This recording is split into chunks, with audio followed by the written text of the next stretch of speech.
This is our video project, and it deals with international students and how the campus community interacts with those students. We examined universities in regards to international students and acceptance rates. We concentrated mainly on whether universities are accepting international students for financial reasons or cross-cultural reasons. Also, we concentrated on international students enrolled in universities and their personal perspectives on how the university engages them as cultural resources. We also touched upon international students and their struggles pertaining to higher education in terms of readiness and feeling accepted and comfortable in their college community. Our research relied heavily on peer-reviewed articles. We used 11 peer-reviewed articles and one article from the Institute of International Education. A few of the authors that stood out to us from these articles were George Koo. Dr. Koo retired from Indiana University in 2010 and holds a PhD, and his publications were on topics related to international improvement, college student engagement, assessment, strategies, and campus cultures. Sydney Ann Rose Redwood and Ruben S. Rose Redwood are professors at the University of Victoria, and their research has explored the social experiences of international students on university campuses in America and has begun to focus in on internationalization of higher education. Alright, so in our literature review, we found three major themes that we outlined earlier. The first one was, do colleges accept international students based off of financial reasons or due to cultural reasons to diversify their population? And from the literature, we found that it's kind of both reasons. Obviously, the world is growing and actually getting smaller in some ways because it's so interconnected. And so a global knowledge and a global community is very important to higher education students and new professionals coming into the world. Many opportunities for study abroad and global trips aren't always affordable for many students. So by bringing international students into a campus culture, it diversifies the community and it allows students to get a global feel and interact with students of a global culture. So this is very beneficial for them. That allows a lot of higher education institutions have found. But also, with dwindling funds that higher education institutions have been getting recently from state and federal agencies, it has become very important that they find other resources to survive.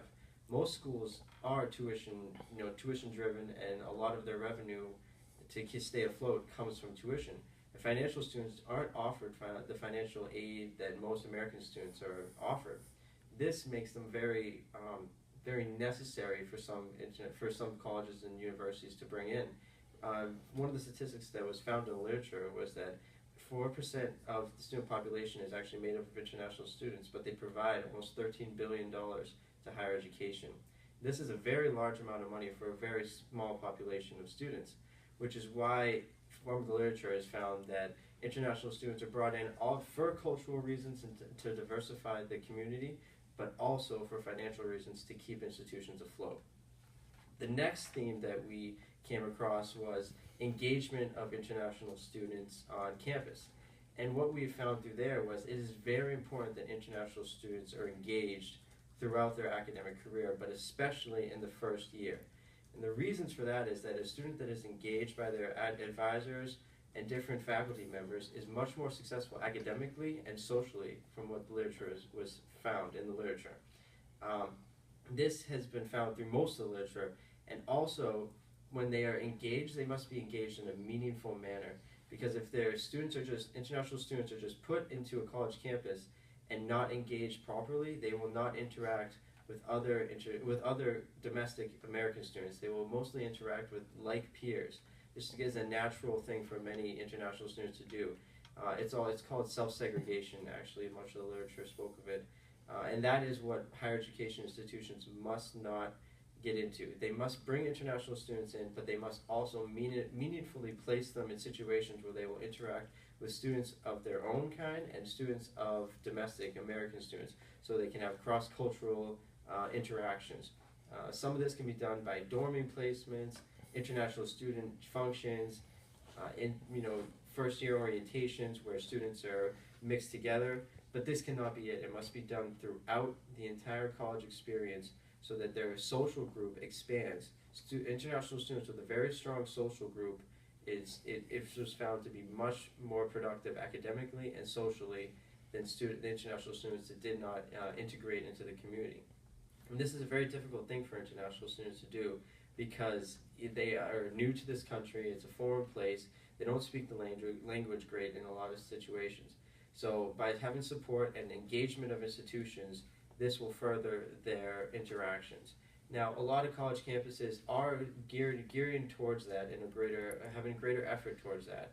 They are bringing in counselors and international specialists to help with this process, but it is still a growing and necessary thing for it to happen. So international students need to be engaged, and colleges and campuses continue to need to improve their policies and move forward with this process. So our third theme that we came up with in our literature review was the stresses that international students face on college campuses. And like any student going to a new place, they experience stress personally and academically. But some of the major ones that international students deal with is loneliness, homesickness, isolation, acculturation, and language difficulty, of course. And language difficulty seems to be one of the most prominent because they come to this country not knowing the English language as well as their American counterparts. And the faculty and staff don't always understand that, and they don't always accept them for their language barriers. So it is important that when these international students come to college campuses, they're put in English as a second language programs, maybe a reduced course load so they can focus on these courses that they're taking more readily. And there's also other ways that these students can be incorporated. One thing was found that the literature also found that it was a lot of international students use technology instead of actually communicating with their faculty and staff. It was they were communicating through email, through different forms of technology rather than face-to-face because of their language barriers. One of the other most prominent themes was acculturation. They have a very difficult time, international students have a very difficult time getting used to the norms of a college campus and the American society. It's much different from their own society, especially if they come from an Asian country. The education system and the cultural norms are much different. So that's when it becomes very important that the college campuses integrate them and make efforts to have meaningful interactions between students, faculty, and staff, and the international students. This is one of the most important aspects. Also, isolation, because their support system is thousands of miles away in many cases from the college campus that they're residing on.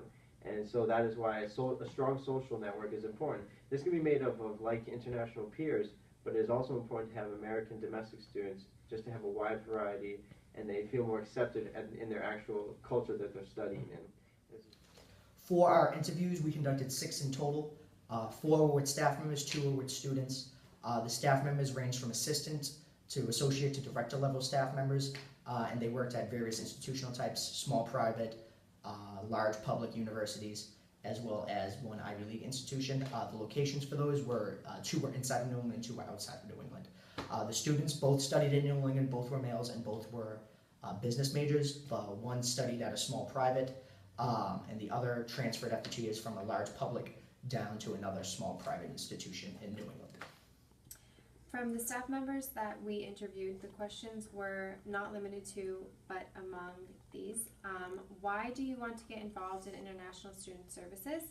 Over your career at your institution, how have you seen the international program change? When this transition was happening, was it difficult to get other offices involved with the international students?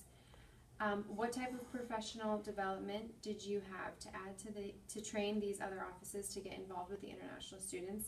And lastly, how involved were you in the increased number of international student enrollment, and were you given any reasons for it?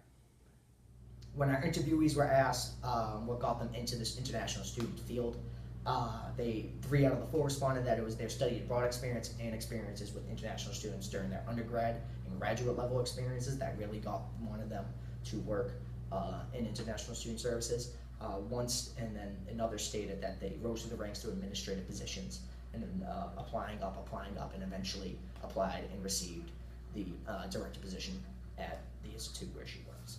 All 4 staff members stated that they felt a one-stop shop model of international student services would be the best for their institutes. One, was currently enacting that program at their institute. They just had moved into a larger space, and they just had to increase staff members, 2 graduate students and 1 other professional staff member to increase international student services.